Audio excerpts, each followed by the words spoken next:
লম্বা ইতিহাস। বাদশাহ আব্রাহার নাম আপনাদের জানা আছে।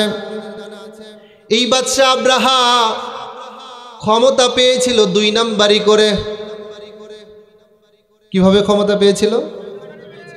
2 নাম্বারি করে ক্ষমতা পাওয়া মানুষ মাথার ভিতরে 2 নাম্বার ছাড়া অন্য কিছু ঢুকবে? ক্ষমতাই তো আসছে 2 নাম্বারি করে, যার কারণে 2 নাম্বার চিন্তা ভাবনা ছাড়া অন্য কিছু নাই। আমার প্রিয় ভাই, অল্প একটি ইঙ্গিত দিয়ে যাই আপনাদেরকে। তদানীন্তন সময়ে নাজ্জাশী বাদশার নিকটে একজন মুসলমান, ওই সময়কার জন্য আমরা ধরে নিতে পারি মুসলমান, কারণ সেই সময় তো আখরি জামানার পয়গম্বরের আগমন ঘটেনি, তখন পর্যন্ত ইসলামের আলো আসেনি। তবে তারা ছিল হযরতে ঈসা আলাইহিস সালামের খাঁটি অনুসারী। সবগুলো খাঁটি অনুসারীদেরকে একজন প্রতাপশালী বাদশাহ ইয়ামান থেকে সবাইকে একত্রিত করে একটা কূপের মধ্যে ফেলে ধ্বংস করে দিল। একজন মাত্র ব্যক্তি বেঁচে থাকলো। নাজ্জাশীর কাছে যেয়ে বলল, ও প্রিয় বাদশাহ, আমাদেরকে হেফাজত করার জন্য কিছু সহযোগিতা পাঠান।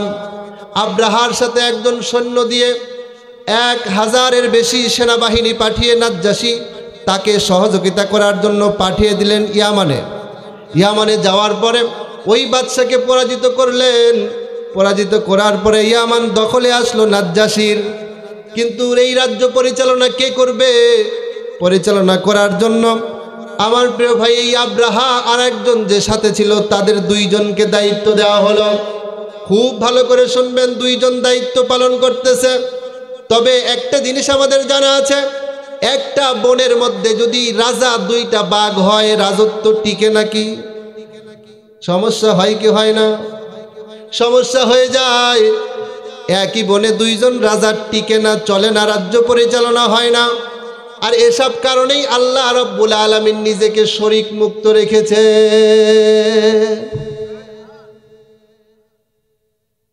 আমার প্রিয় ভাই, 2 জন বাদশার মধ্যে গ্যাঞ্জাম দেখা দিল। এখন একজন চায় একরকম করে চালাইতে, আর একজন চায় আর এক রকম চালাইতে। একজন কয় মেয়েদের জন্য পর্দা বাধ্যতামূলক করো, আর একজন বলে যে না না, কি দরকার আছে, মুখটা একটু খোলা রাখুক। হবে কি হবে না? 2 জনের 2 রকম মত। হঠাৎ করে দেখা গেল 2 জনের দলের মধ্যেই বিশাল বিশাল বড় বড় বাহিনী, সেনাবাহিনীর তৈরি হয়ে গেল। 2 জনে মুখোমুখি সংঘর্ষে লেগে যাবে। একজন ডাক দিয়ে বলতেছে, বন্ধু, একসাথে আমরা এসেছিলাম যুদ্ধ পরিচালনা করতে, রাজ্য জয় করেছি, 2 জনে ক্ষমতা পেয়েছি। এখন আমরাই 2 জন 2 গ্রুপে বিভক্ত হয়ে আমরাই খুনাখুনি করব, কেমন দেখা যায়? তবে চলো একটা ব্যবস্থা করি, কি করা যায়? সেইটা হলো শুধুমাত্র আমরা 2 জনে লড়বো, আর সবাই বাকি থাকবে। 2 জনের মধ্যে যে জীবিত থাকবে সে হবে শাসক। খুবই ভালো প্রস্তাব। 2 জনের পার্শ্ব দিয়ে, চতুর্মুখ দিয়ে পরীক্ষা খনন করা হলো, পানি ভর্তি, একজনও পালায় যেতে পারবে না। 2 জন মুখোমুখি সংঘর্ষ হবে, আর সবাই শ্রোতা হিসেবে দেখবে, দর্শনার্থী হিসেবে দেখবে, ফয়সালা করবে কে জিততে পারে। আব্রাহা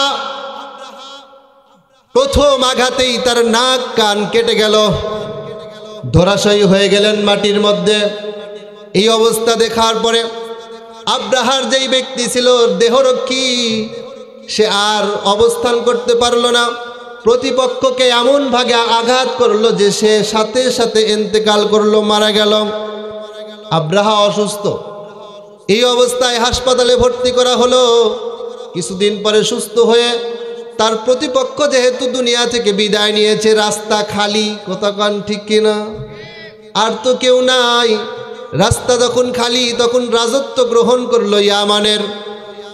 নাজ্জাশী বাদশার কাছে খবর পৌঁছে গেল, আপনার পাঠানো 2 জন সেনাপতি 2 জনে মারামারি করে একজনকে হত্যা করে আর একজন ক্ষমতায় বসেছে। নাজ্জাশী বাদশা অত্যন্ত রাগান্বিত হলেন। চিঠি লিখলেন আব্রাহার কাছে, আব্রাহা, তোমার টিকলি খুলে নিব, তোমাকে হত্যা করে ফেলব। আব্রাহা অত্যন্ত চতুর মানুষ। 2 নাম্বারি ব্রেন যাদের থাকে তারা অতীব চালাক হয়। কথা কয় না?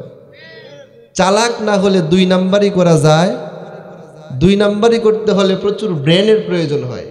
কূটনৈতিক রাজনৈতিক যারা আছে এদের দ্বারা বোঝা যাবে, কিছু কথা ড্যাশ ড্যাশ বুঝে নিতে হবে, কথা কোন ঠিক কিনা? খুব ভালো ব্রেন না হলে দুই নাম্বারই করা যায় না, কাউকে ঠকানো যায়। অত্যন্ত নরম সরম হলে ঠকতে হয়, ঠকানো যায়। আব্রাহা সুস্থ হওয়ার পরে এই চিঠি যখন হাতের মধ্যে পাইছে, আনুগত্যতা স্বীকার করার জন্য কি চতুর, সুন্দর করে একখানা চিঠি লিখলেন বাদশাহ আব্রাহা নাজ্জাশীর বাদশার কাছে, হুজুর আপনার জন্য আমার মাথা হাজির আছে, আর আমার জমিন আপনার জন্য, যা ইচ্ছা আপনি করতে পারেন, যা শাস্তি আমাকে দিতে পারেন, তবে যা আমি করেছি তা ভুল হয়েছে, ক্ষমা প্রার্থনা করতেছি। বলেন তো আর কোনো রাগ থাকবে? মুফাসসিরিন কেরামগণ লেখেন তাফসীর ইবনে কাসীরের মধ্যে, তার মাথা থেকে কয়েকটা চুল আর ইয়ামানের মাটির থেকে এক অংশ মাটি একটা প্যাকেটের মধ্যে তুলে ওই প্যাকেটখানাকে বাদশাহ নাজ্জাশীর কাছে পাঠিয়ে দিলেন। বাদশাহ নাজ্জাশী চরমভাবে খুশি হয়ে গেলেন। আর তো সমস্যা নাই, ইয়ামান থেকে কর পাবো, ইয়ামানের রাজা যে আছে সে তো আমার অনুগত্যশীল, তাহলে সমস্যা কি?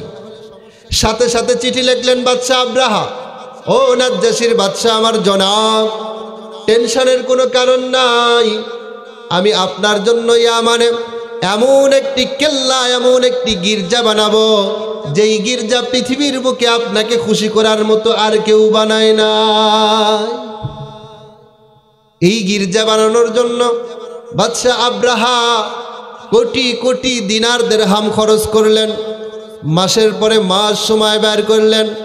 একটা সময় দাঁড়ায় গেল গির্জা পৃথিবীর মধ্যে সবচেয়ে বড় গির্জা হয়ে গেল ইয়ামানে। বাদশাহ আব্রাহা চিন্তা করলেন, আমার ইচ্ছা হইল মক্কার বুকে কাবাতে যেমন চতুর্দিক থেকে মানুষেরা আসে হজ করতে, আসে কি আসে না? এখন যায় কি যায় না? আগেও যাইতো, এখনই যা, আগেও যাইতো। তবে আগের যাওয়া আর এখনকার যাওয়া একটু পার্থক্য আছে, কথা বলেন ঠিক কিনা? আগে খ্রিস্ট ধর্মের অনুসারী ইয়াহুদিবাদ যারা ছিল তারাও কাবাকে সম্মান করত, তারাও জানতো এইটা সৃষ্টিকর্তার ঘর, আল্লাহু আকবার বলে। তবে সেই সময়ে তাদের ধরন ছিল, ওরা মনে করত আমরা যেই পোশাক পরিধান করি এইটা তো সুদের টাকার, কথা কয় না, লুটতরাজের টাকার, কারণ ওদের পেশাই ছিল ডাকাতি করা, সুদ খাওয়া। এই সুদের টাকার আর ডাকাতির টাকার জামা কাপড় পরে স্রষ্টার ঘর তওয়াফ করব, এটা কেমন দেখা যায়।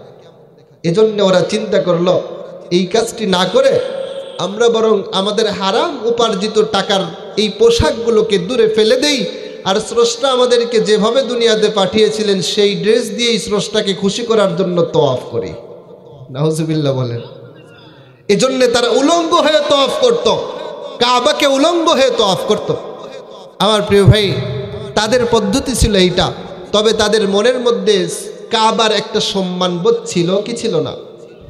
আব্রাহা চিন্তা করল এই কাবার প্রতি এত সম্মান, এই সম্মানটি আমি চাই ইয়ামানের এই গির্জার প্রতি। ইয়ামানের এই গির্জা এত উঁচু, এত উঁচু, মুফাসসিরিনে কেরামগণ লেখেন কেউ যদি ওর চূড়ার দিকে তাকাইতে যাইত তাহলে এমন ভাবে তাকানো লাগতো যে মাথার টুপি পরে যেত, এত উঁচা।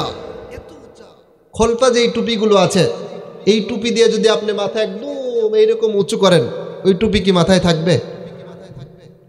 মুফাসসিরিনে কেরামগণ লেখেন এত উঁচু একটা গির্জা। এই গির্জা বানানোর পরে চিন্তা করলো যে কাবার এই তওয়াফ বন্ধ হয়ে যেন আমার এই গির্জাটাকে দেখতে আসে মানুষেরা। কিন্তু বলেন তো এইটা কি আদৌ সম্ভব? কোনোদিনও সম্ভব হবে? এইটা সম্ভব না। ইয়ামানের মধ্যে ঘোষণা করে দিল আজ থেকে কাবায় যাওয়া বন্ধ, আজকে থেকে তোমরা জিয়ারত করবে আমাদের এই গির্জা। ইয়ামানের মানুষেরা একটু খুশি হলো, কারণ কি কাবায় যখন মানুষ হজের সময় হজ করতে যায়, মক্কার অধিবাসীরা লক্ষ লক্ষ টাকার ব্যবসা করে, কথা কন ঠিক না? ইয়ামানের মানুষ মনে করলো আমাদেরও কিছু ব্যবসা হবে। হ্যাঁ, স্বার্থের কাছে সবাই কাবু, কথা কয় না? স্বার্থ যেখানে, কি মুসলমান, কি আউলিয়া কেরাম, কি হুজুর, কি আলেম, কি খেজুর, সব ওইখানে কাবু। হ্যাঁ, স্বার্থ ছাড়া বন্ধু বান্ধব কাছেও আসে না, স্বার্থ ছাড়া বন্ধু বান্ধব কাছেও আসে না, বিনা স্বার্থে কেউ তো কারো ভালোবাসে না, স্বার্থ ছাড়া ভালোবাসে শুধুই আমার মা। কথা বলেন ঠিক কিনা? ও মা, তোমাদের জন্য ওয়াজ কিছু আছে, কিন্তু এগুলো এখন বলার সময় নেই, যেহেতু সময় কম। কষ্ট করে শীতের মধ্যে আমার যেই বাপেরা এখানে আসছে তাদেরকে নিয়ে কিছু কথা বলি। কথা বলেন ঠিক কিনা? কিন্তু কিছু চাচ্ছিলাম আমি তরুণদেরকে, কিছু যুবকদেরকে, ওদের জন্য আমার কিছু এক্সট্রা ওয়াজ আছে, কিন্তু ওরা তো নাই এখানে, ওদেরকে দরকার। ওরা থাকলে ওই ওয়াজগুলো ডেলিভারি দেওয়া যাবে। তাছাড়া মুরব্বীদের সামনে যুবকদের ওয়াজ করা যাবে, বিরক্ত হবে মুরব্বীরা। বাজানরে যে কথা বলতেছিলাম, বাদশাহ আব্রাহা এই চিন্তা করার পরে ঘোষণা যখন করে দিলেন, সবচাইতে অখুশি হইলেন মক্কার মধ্যে বসবাস যারা করেন কুরাইশ সম্প্রদায়। তখন পর্যন্ত কাবার অধিপতি যারা ছিলেন, দেখভালের দায়িত্বে যারা ছিলেন, তারা ছিলেন কুরাইশ বংশের লোক। কথা বলেন ঠিক কিনা? কুরাইশের মানুষেরা এত বেশি অখুশি হইলেন, এত বেশি অখুশি হইলেন, তাফসিরের মধ্যে দুইটা পাওয়া যায় রেওয়ায়াত। এক নম্বর রেওয়ায়াত হইল, একজন মানুষ রাতের গভীরে ওই গির্জার মধ্যে প্রবেশ করে পায়খানা করে দিয়ে আসলো। ঘৃণায় ঘৃণায় বলেন তো, এত দামি একটা গির্জার মধ্যে যদি পায়খানা করে, গির্জার যেই মালিক, ওর ভালো লাগবে না খারাপ লাগবে? আর একটা বর্ণনার মধ্যে আছে, কুরাইশ বংশের একজন লোক এক রাত্রিতে ওই গির্জায় অবস্থান করে পার্শ্ববর্তী একটা জায়গার মধ্যে আগুন লাগিয়ে দিল। আর সেই আগুন প্রবল বাতাসের কারণে পুরা গির্জাকে পুড়িয়ে মাটির সাথে ধস নামায় দিল। আল্লাহু আকবার। এই রাগ আর ক্ষোভ টিকতে না পেরে বাদশাহ আব্রাহা সিদ্ধান্ত নিলেন, যেই জায়গার মানুষেরা আমার গির্জাকে নষ্ট করেছে ওই কাবাটাকে আমি রাখবো না। বলেন নাউজুবিল্লাহ। ওই কাবাটাকে শেষ করে দিতে হবে। যেখান থেকে মানুষেরা এসে আমার এত সুন্দর, এত স্বপ্নের গির্জাকে নষ্ট করে দিল, তাদেরকে আমি রাখতে চাই না। আমার প্রিয় ভাই, সিদ্ধান্ত অনুযায়ী কাজ। আর এই সিদ্ধান্তে সহযোগিতা করার জন্য বাদশা নাজ্জাশী 9টা হাতি দিয়ে সহযোগিতা করল। 9টা হাতি, বিশাল বিশাল হাতি।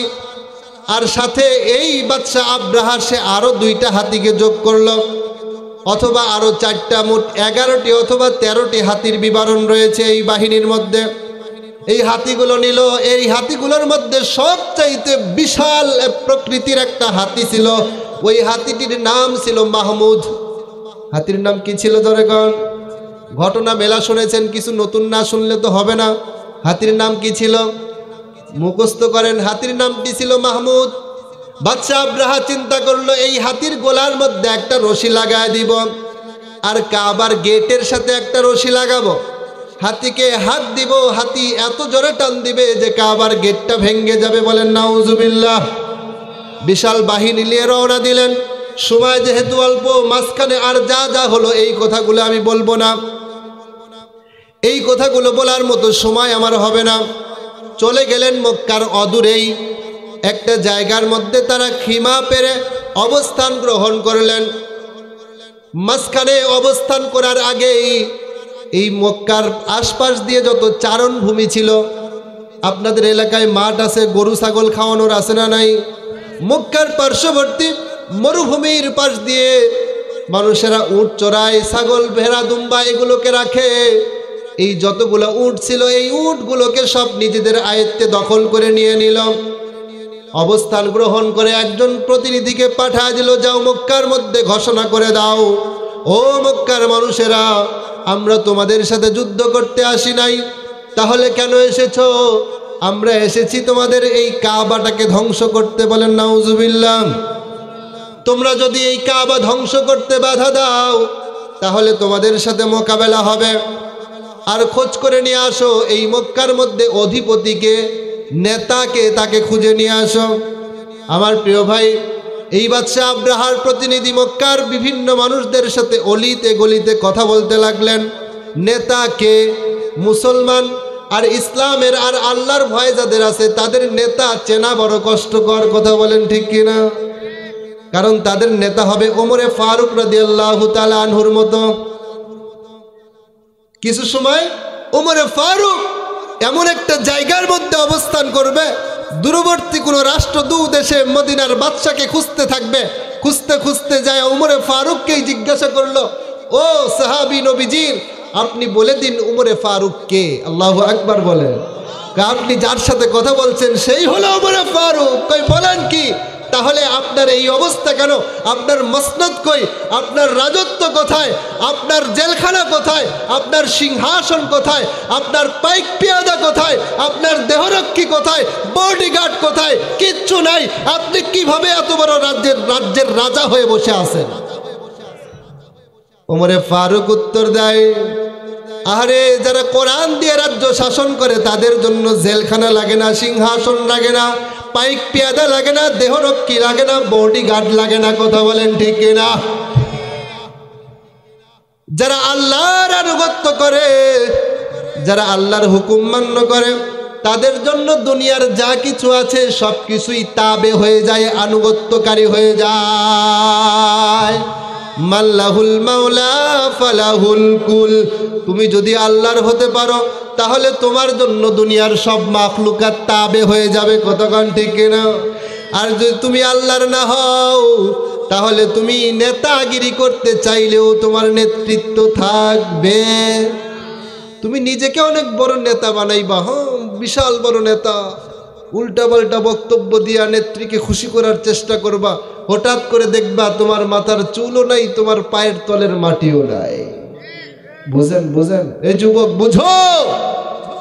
তুমি যদি নিজেরা বিশাল বড় নেতা বানাইতে চাও তাহলে তুমি দেখবা তোমার নেতৃত্বের কথা শূন্য। হঠাৎ করে দেখবা তুমি যেই স্ত্রীকে নিয়ে ঘরের মধ্যে শুয়ে থাকবা সেও তোমার নামে নারী নির্যাতনের মামলা দিয়ে দিছে। ঘটনা মনে হয় জানেন না? হ্যাঁ, মেলে আছে বর্তমান সময়ের টাটকা কাহিনী। টাকলা মুরাদ তার স্ত্রী তার নামে মামলা দিয়ে দিছে।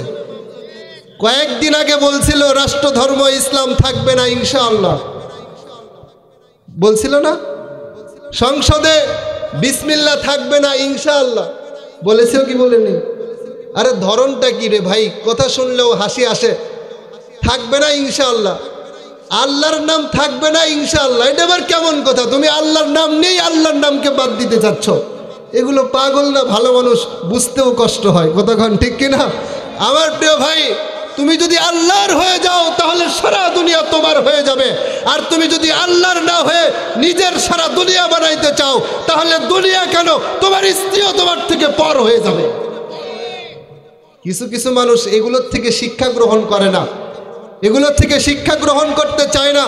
আমি আমার বক্তব্যে ওগুলোর নাম ভালো করে উচ্চারণ করতে চাই না, সময় নষ্ট। কি প্রয়োজন? যদি তোমার চোখ থাকে তাহলে তুমি দেখে দেখে শিক্ষা গ্রহণ করো, কি হচ্ছে ওখান থেকে আমাকে ফিরে থাকা দরকার।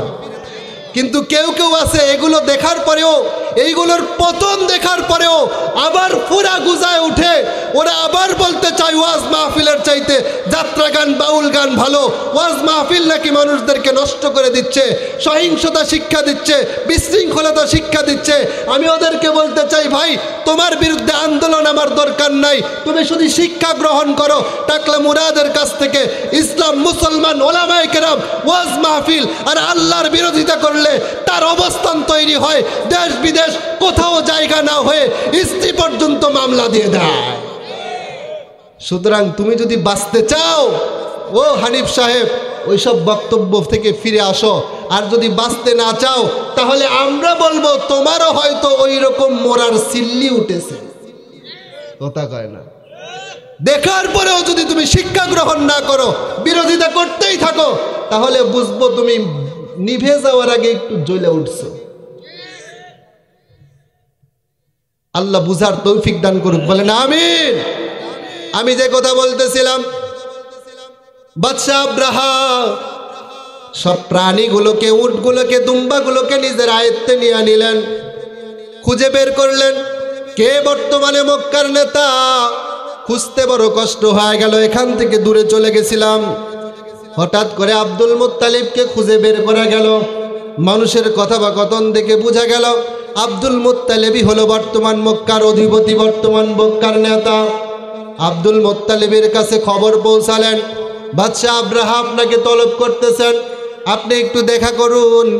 আব্দুল মুত্তালিব অত্যন্ত সাধারণ বেশে আব্রাহার নিকটে এসে হাজির হলেন। বলেন আল্লাহু আকবার। মুফাসসিরিনে কেরামগণ বলেন, আব্রাহার চেহারার মধ্যে একটা দাম্ভিকতা এবং সৌন্দর্যের প্রভাব ছিল। কারণ কি? কারণ হইল আব্দুল মুত্তালিব হবে আখরি জামানার পয়গম্বরের দাদা। আখরি জামানার পয়গম্বরের দাদার চেহারা একটু গাম্ভীর্যতাপূর্ণ, সুন্দর আকৃতির, এটা তো হবেই। কথা বলেন ঠিক কিনা? আব্দুল মুত্তালিব আব্রাহার কাছে এসে যখন দাঁড়াইছে, আব্রাহার চেহারার দিকে একবার তাকাইছে, তাকানোর সাথে সাথে তার দিলের মধ্যে সম্মানবোধ জাগ্রত হয়েছে। বলেন আল্লাহু আকবার।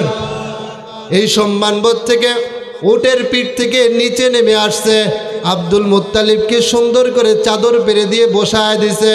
ডাক দিয়ে বলতেছেন, আব্দুল মুত্তালিব, আমরা তো আপনার অধীনস্থ, যেই কাবা, আপনি যেইটাকে পরিচালনা করেন, দায়িত্বে রয়েছেন, যেই কাবার চাবি আপনার হাতে, আমরা ইচ্ছা করতেছি এই কাবাটাকে আজকে ধ্বংস করে দেব। আপনার মতামত কি?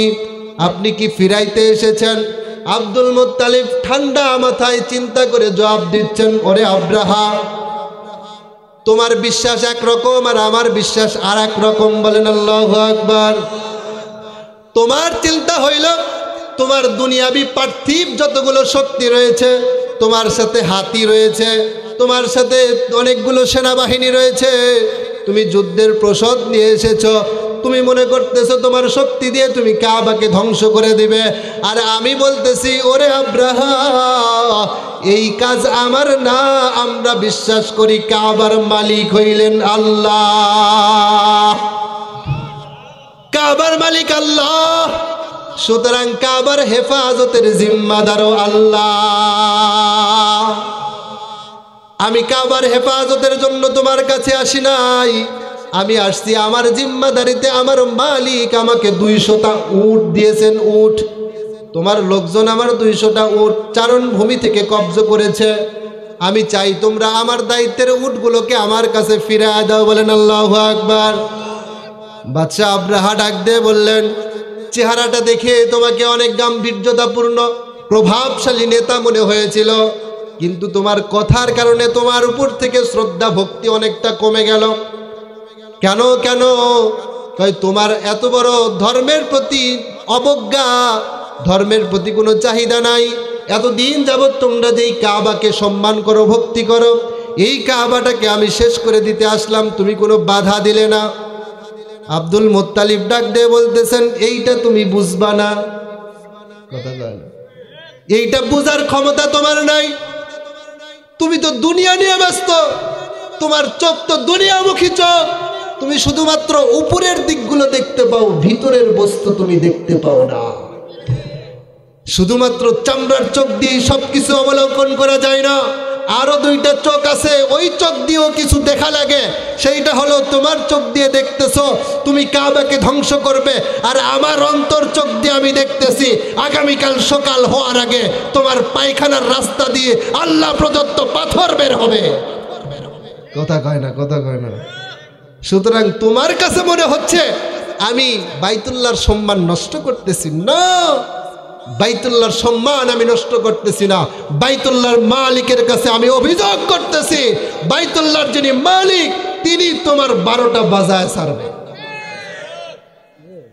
ডাক দিয়ে বললেন, ও আব্রাহা, তুমি আমার এই উটগুলোকে দিয়ে দাও, এগুলো আমার জিম্মাদারিতে রয়েছে, এর দেখভালের দায়িত্ব আমার। সুতরাং এইটার চিন্তা আমার কাছে। আব্দুল মুত্তালিব উটগুলো নিয়ে ফিরে গেলেন। শুধু ফিরেই গেলেন না, কাবার সামনে যে কাবার গেটটাকে শক্ত করে মজবুত করে মোহাব্বতের সাথে আঁকড়ে ধরলেন, উপরের দিকে তাকাইলেন, ডাক দিয়ে বললেন, ও কাবার মালিক, আমার কাছে কাবার চাবি আছে মাত্র, কিন্তু যেই সৈন্যবাহিনী নিয়ে আব্রাহা কাবা ধ্বংস করতে এসেছে, ওকে ট্যাকেল দেওয়ার মতো ক্ষমতা আর শক্তি আমার কাছে নাই। সুতরাং কাবার মালিক, হে রব্বে কাবা, তোমার দরবারে ফরিয়াদ জানাই। আমার উটগুলো দেখাশোনার দায়িত্ব আমার, তাই আমি এগুলোকে নিয়ে নিলাম।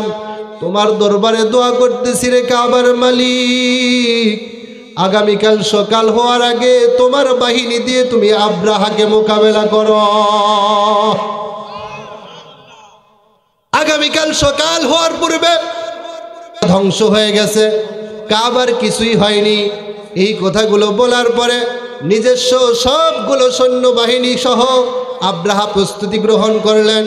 আর আব্দুল মুত্তালিব মক্কার মধ্যে ঘোষণা করে দিলেন, তোমরা পার্শ্ববর্তী পাহাড়ের চূড়ায় যে আশ্রয় গ্রহণ করো, একজন মানুষও মক্কায় থাকবা না, একজন মানুষও শহরের মধ্যে থাকবা না, সবাই কাবা, সবাই তোমরা পাহাড়ের চূড়ায় যে অবস্থান করো। যেই কথা সেই কাজ, সকল পশুগুলোকে নিয়ে ওই পাহাড়ের চূড়ায় যে সবাই অবস্থান করলেন। আর তাকায় থাকলেন, দেখি আব্রাহার বাহিনীর কি অবস্থা ঘটে। ও দুনিয়ার মুসলমান, ও জিনাপাড়ার মুসলমান, আপনাদেরকে আমি কি বলে বুঝাবো? আল্লাহ রব্বুল আলামিন কি ঘটনা ঘটাইলেন। আলাম তারা কাইফা ফাআলা রাব্বুকা বিআসহাবিল ফিল। এই ঘটনা দেখার জন্য আল্লাহ ডাক দিয়ে বললেন, তোমরা কি আসহাবে ফিলের কাহিনীগুলো দেখো নাই? কি ঘটনা ঘটেছিল খুব ভালো করে খেয়াল করেন। সকালবেলা যখন সকাল হয়ে গেল, আব্রাহা চিন্তা করলাম এইবার আমি একটু হামলা করব। সবগুলোকে প্রস্তুত করা হলো। সবচাইতে বড় হাতি মাহমুদ, নাম কি ছিল, হাতিটাকে নিয়ে অগ্রসর হলো। এই মাহমুদ হাতির কান ধরে, কাফেলার মধ্যে একজন মাজলুম ছিল, মাজলুম, যাকে জোর জবরদস্তি করে ইয়ামান থেকে ধরে নিয়ে আসা হয়েছিল। হাতির কানের কাছে যায় বলতেছে, ওই হাতি, তুই জানিস না এইটা আল্লাহ রব্বুল আলামিনের পুণ্যভূমি মক্কা, যদি বাঁচতে চাস এখান থেকে ফিরে যা। আল্লাহু আকবার বলে হাতির কানটা ছেড়ে দিয়ে দূরবর্তী পাহাড়ের কাছে যেয়ে লুকায় গেল। তাকায় তাকায় দেখতেছে কি ঘটনা ঘটে। আব্রাহা এবার হাতিকে নির্দেশ দিলেন, যাও কাবার দিকে দৌড়াও। হাতি আস্তে করে বসে পড়লেন। আল্লাহু আকবার, আরো জোরে চিল্লায় বলেন আল্লাহু আকবার। হাতিকে ডাক দিয়ে বলতেছে, ও হাতি মাহমুদ, উঠো উঠো। কোনো কাম হয় না। হাতির মাথার মধ্যে বড় করে বাড়ি মারে, কাম হয় না। এইবার হাতিকে পরীক্ষা করার জন্য ইয়ামানের দিকে মুখটা ফিরায় দিছে, দিয়ে বলতেছে, এইবার যাও। হাতি উইঠা দিছে দৌড়। আল্লাহু আকবার। উত্তর দিকে ফিরায় দিছে দৌড়, দক্ষিণ দিকে দৌড়। পরীক্ষা করা শেষ। এইবার হাতিকে আবার কাবার দিকে মুখটা ফিরায় দিছে, ঠাস করে বসে পড়ছে। আল্লাহু আকবার। হাতি যায় না, কারণ হাতি জানে এটা আল্লাহর ঘর। কথা কয় না। আব্রাহা জানে না এটা কার ঘর, হাতি জানে এটা কার ঘর। কথা কন ঠিক না? ও দুনিয়ার মুসলমান, তুমি জানো না কোরআন সুন্নাহ আর ওলামায়ে কেরাম এরা আল্লাহর প্রতিনিধি, নবী মুহাম্মাদের প্রতিনিধি, ওলামায়ে হক্কানি রব্বানিগণ। তাদের বিরুদ্ধে আঙ্গুল তোলা মানে নবী পয়গম্বর মুহাম্মদুর রাসূলুল্লাহর দিকে আঙ্গুল তোলা। তুমি জানো না আব্রাহার ওই হাতি জানে পরিণতি কি হয়। কথা কয় না। আব্রাহা তাকায় দেখল পাহাড়ের পাদদেশ থেকে হাজার হাজার ছোট্ট ছোট্ট পাখিদের দল, তিনটা করে পাথর, ঠোঁটের মধ্যে একটা, দুই পায়ের মধ্যে দুইটা। এক একটা পাখির কাছে মাত্র কয়টা করে পাথর? তিনটা পাথর নিয়ে হাজার হাজার পাখি কয়েক মিনিটের মধ্যে আব্রাহার বাহিনীকে উপর দিয়ে মেঘের মতো ছায়া করে ফেললো। আল্লাহু আকবার। একটা একটা পাথর একটা পাখি নিক্ষেপ করে, সাথে সাথে পাখির ওই উটের পিঠে অথবা হাতির পিঠের উপরে যেই মানুষটি থাকে, মাথা দিয়ে ঢুকে পাছা দিয়ে বের হয়। আল্লাহু আকবার কয় না। কত বড় পাথর, ছোট্ট ছোট্ট কঙ্কর, সরিষা দানার মতো বলা যায়। এই ছোট্ট ছোট্ট পাথর, এই পাথরগুলো যেই না ফেলে দেয়, এর মধ্যে এত শক্তি আল্লাহ রব্বুল আলামিন দান করেছেন, যেই শক্তির কারণে মাথা দিয়ে ঢুকে আর পাছা দিয়ে পাথরটি বের হয়। শুধু বেরই হয় না, ওর নাড়ি ভুড়ি গোলায় নিয়ে বের হয়ে যায়।